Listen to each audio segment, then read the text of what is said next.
সর্বশেষ যে লোকটা জান্নাতে যাবে তাকে আল্লাহ তাআলা জাহান্নামের আগুনে পোড়াতে পোড়াতে ছাই বানিয়ে ফেলে। সে আল্লাহর ডেকে বলবে, মাবুদ আল্লাহ, আগেই বলে রাখি আমি কিন্তু জান্নাতে যেতে চাই না।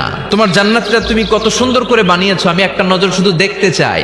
এবার জান্নাতের গেটের সামনে বসে বসে জান্নাতের সৌন্দর্য দেখা শুরু করবে। সুবহানাল্লাহ। এয়ার কন্ডিশনের রুমের দরজার বাইরে দাঁড়ালো, এয়ার কন্ডিশনের রুমের একটা ঠান্ডা বাতাস গায়ে লাগে না? তো ও যখন জান্নাতের দরজার সামনে দাঁড়াবে, ওর গায়েও এরকম জান্নাতের ঠান্ডা বাতাসের হিমেল ছোঁয়া গাটাকে শীতল করে দিবে।